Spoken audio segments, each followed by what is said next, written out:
The other thing you were going to talk about was this Phil Steele list. Yeah. I stumbled upon this. Well, as many people have, we both realized we haven't even got magazine yet, which is shocking because we had the entire week off last week, and that should be magazine week for us, honestly. I know.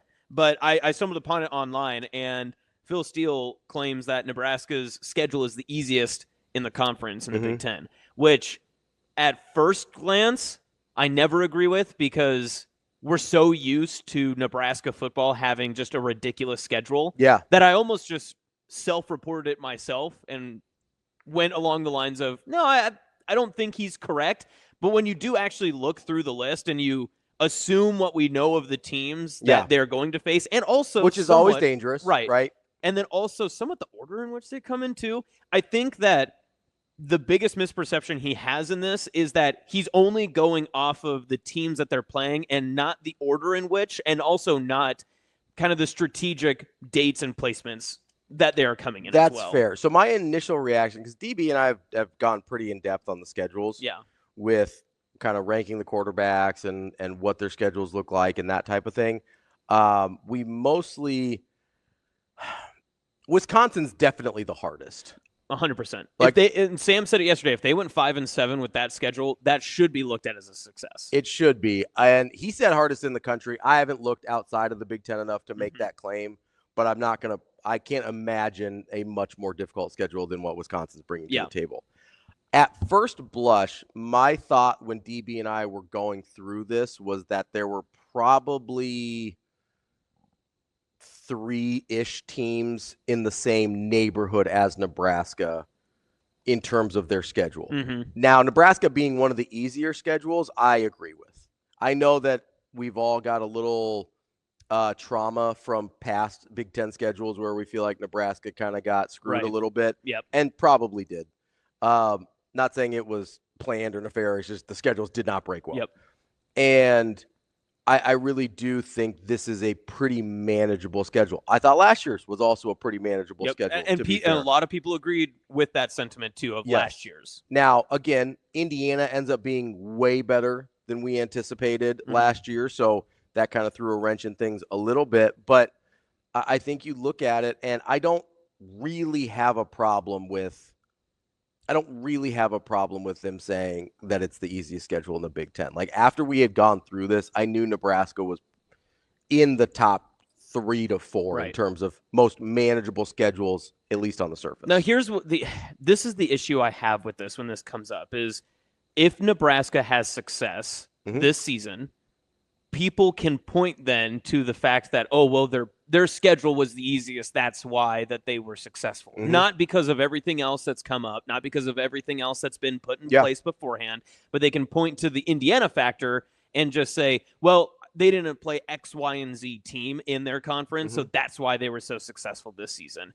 And obviously, this is going to be, fool's gold by the end of the season, depending on where Nebraska actually ends up. But if Nebraska, as you have thought and have said, goes 10-2, many people would just say, well, it's because they didn't have to play Ohio State, and they didn't have to go on the road to Oregon, and they didn't have to, play these certain teams, or they didn't get an Iowa road game, or whatever the case is. They'll find a way to be able to diminish what has been put in place for success. And that's the part that I don't like about this sort of thing, because when you look at the schedule itself, I still think that October 4th to October 17th stretch where you go at home against Michigan State, on the road to Maryland, and then follow up with a Friday night game at Minnesota, to me, and I understand there are tougher games, and also that travel schedule from November 1st to November 22nd, USC, UCLA, Penn State, I understand that that's tough. That's rough, yeah. That October, you do have a bye week in there, though, which helps. Those first 3 weeks of October, to me, could almost be the defining stretch of Nebraska's season. Because if one of those games does not go the way Nebraska fans hope they do, or the program hopes that they do,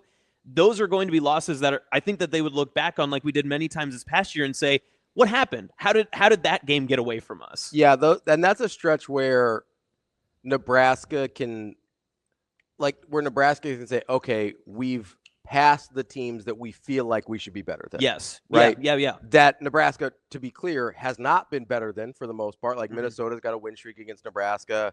Michigan State's beaten Nebraska, a decent amount of time in recent years. I don't have the recent record off the top of my head, but Michigan State's a team Nebraska has struggled with. Minnesota's the team that Nebraska has struggled with. Going on the road at Maryland, obviously 2 years ago they lost that game. And some people Maryland. are high on Maryland. Some people are like, they're seeing something out of the Terps. I don't know what those people are seeing. I think they might be. I think they might be having some. I might be listening too much to the outside freight then. Yeah, I've heard good things about Maryland, but I'll do my best here. I think I can step back and say I don't know. I'm not in the Terps program. I think Maryland's probably in the bottom third of the Big Ten. That would be my guess. But again, these are programs where Nebraska kind of needs to show that they've gotten better than these guys, right? Yeah. Whereas if you go to USC, UCLA, Penn State, Iowa, Final Four is tough. I think people understand, hey, USC is a program with a lot of talent, a lot of history. I think nationally is considered sort of in the same neighborhood in terms of respect as Nebraska, even though it's a very different program. I think that's a game you're like, okay, maybe we haven't caught them talent-wise yet. Because USC, for all their problems under Lincoln Riley, talent really has not been one of them. Depth, maybe sometimes, but they always have very high-end talent. Yeah. So that I think that's the thing that people understand a little bit. I don't think they'd love a loss to UCLA, but you go, it's at UCLA, lost to them last year. They've got a 5-star quarterback now. Like, I think that's one where people think Nebraska should win. I think Nebraska should win, but a little bit more understandable. Penn State, that's a playoff team. It's on the road. I don't think people blink twice.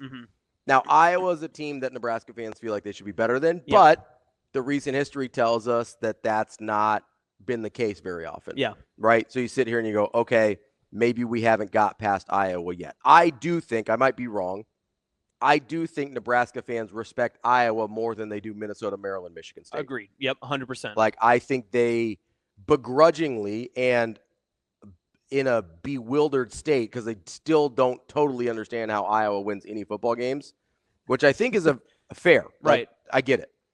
I think there is a more begrudging respect for Iowa because of they've just at a certain point, if you just keep doing it, you're like, okay, whatever. This is just what they do. Right. I don't think we have gotten there with Minnesota, even though it's probably closer to being true than not at this point. We're definitely not there with Maryland. I definitely don't think we're there with Michigan State. So that stretch in terms of Nebraska's perception of themselves, I do think is really important to navigate well. And you can also, with Nebraska's schedule in terms of someone like Phil Steele coming in, you can look at the schedule and point to the 3 games in which Nebraska is facing its 3 toughest opponents. It's almost pretty obvious that you can go Michigan, Penn State, Iowa, I think.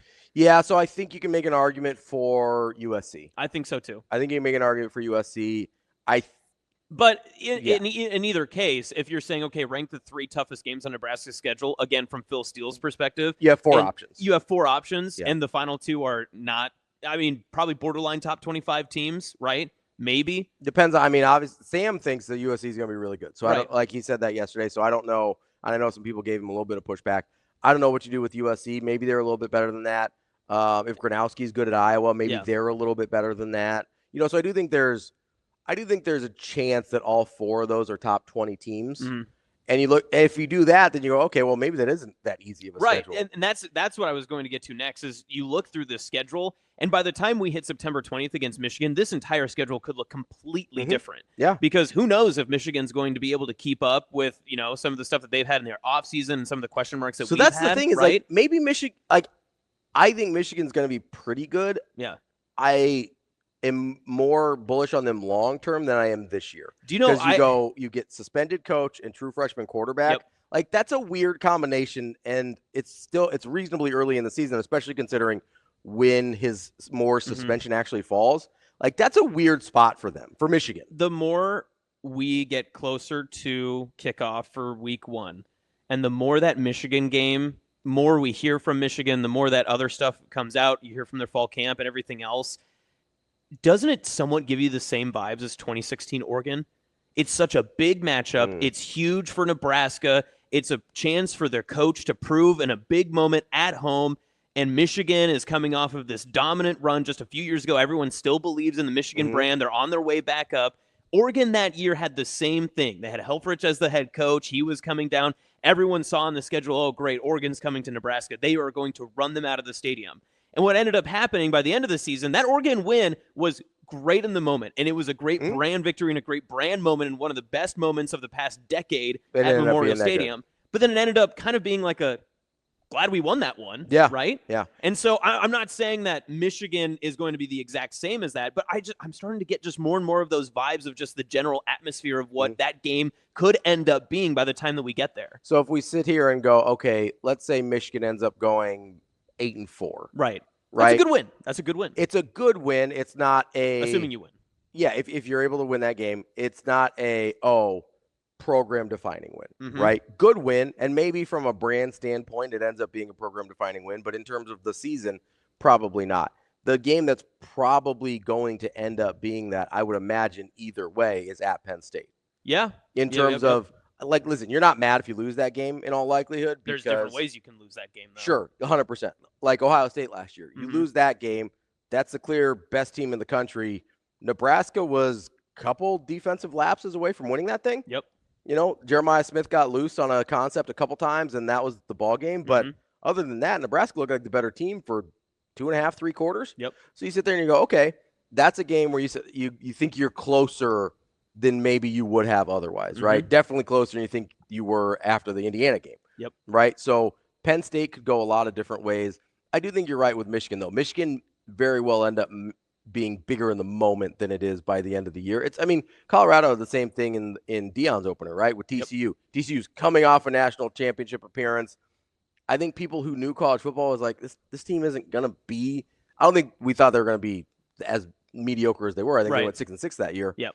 But they were a top 25 team coming in. Yes, they were. It was a ranked one coming in. But I think you sit there, and if you know college football, you're like, they lost a lot. It was kind of a lightning in the bottle thing last year. Like, if this TCU team goes like 8-4, 9-3, like that's a pretty good year for them this year. And Colorado had everything to gain in that game. And then Colorado ended up not being good that year either, right? So it was a challenging, like, that's the challenge of the schedule talk, right? And that's why DB doesn't like it very much. Yeah. But I do think there is, like, you identified that 3-week stretch in October. Obviously, we identified the 4-week stretch to end the season in November. I do think there is some value in identifying, hey, there's some opportunities here. I do think there's more challenges than maybe hearing, oh, Nebraska's got the easiest schedule in the Big Ten leads you to believe. Yeah, right. Just because, and we can get to this in a second here, but, you know, when you're talking about 9 conference games in a Premier League, you've got a non-con against another power conference team in Cincinnati. That's 10 out of your 12 games are power conference games, right? And you're looking at it, Don't let Greg Sankey hear that.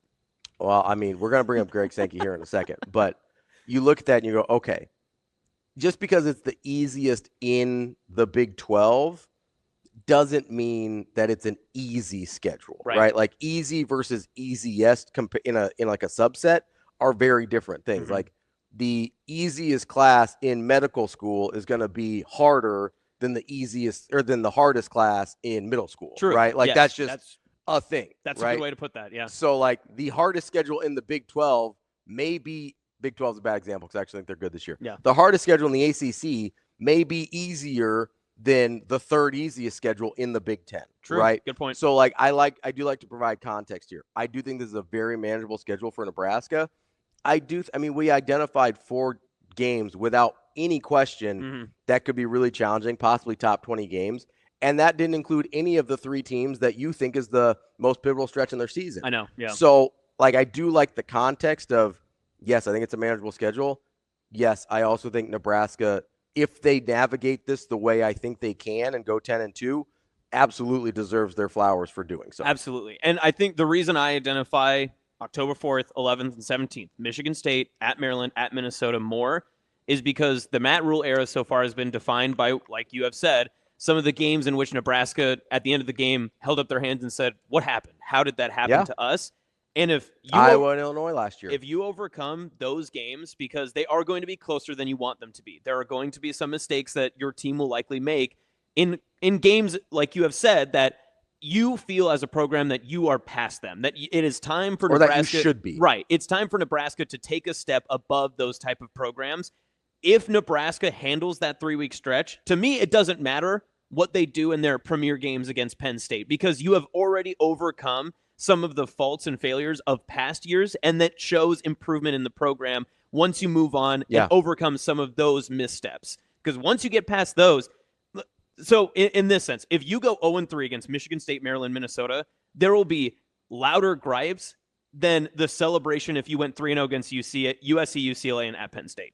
You would get a lot of celebration, but then at the end of the season, you went 0-3 in one stretch and 3-0 in the next. A lot of people would be like, I don't understand what this team was. Yeah, they would look at missed opportunities rather than the high point of a season against 3 premier programs. And I do think that's been a struggle for Nebraska in general, is matching the high points with raising their floor. Yes. Right? That's a great way to put that. Yes. There's been moments where you go like, oh, this is a team that can play with almost anybody. I mean, that was all last season. That was the entire that's 2024 in a nutshell. Ohio State was clearly the best team in the country by the end of last year, yes. right? Like I don't think there's any question. They were just running through people in the college football playoff. That was a great football team, right? So you take that and you go, okay, you look at their season, you look at Nebraska's season, and you think, hey, they must be worlds apart. And then you look at the game they actually played one another. Yep. And if you took the score off the TV and showed it to somebody for the first time, it would have felt like Nebraska either won that game or had an opportunity to win that game for 3/4 of it. Yep. Right?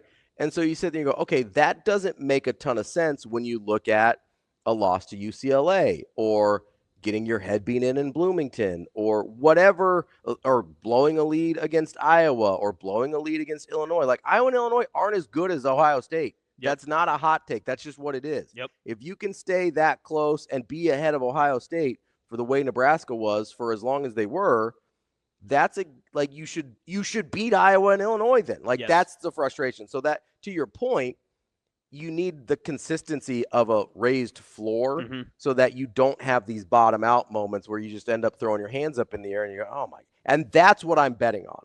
When I say 10-2, that's what I'm betting on. I'm betting on the culture being set in a way, the depth being established in a way, the talent having been put in positions to be successful in a way that you're not going to just have the floor fall out from underneath you a couple times a year, and you end up with like Charlie Brown on his back looking up at the ceiling after trying to kick the football, and you're like, what happened? I mentioned the 2016 Oregon game before. That season was so interesting because that entire year, as good as Nebraska got, as highly rated as they were. That's the 7-0 start under Riley, right? Yeah, okay.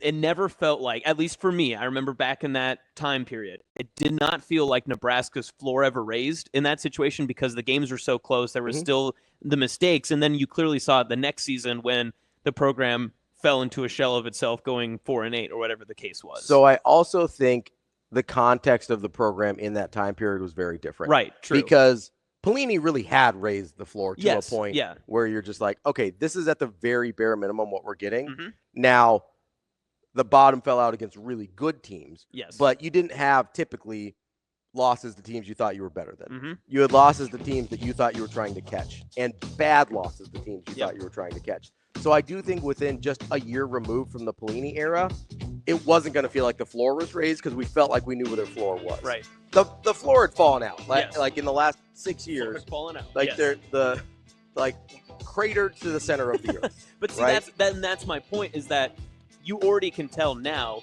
the floor from what the program is saying. People inside the program, people around us talk about what we even say. The expectation of the floor has risen. The expectation has. We don't know if the actual floor has. And that's the huge test this season, is that they have to meet the expectation of where they should be.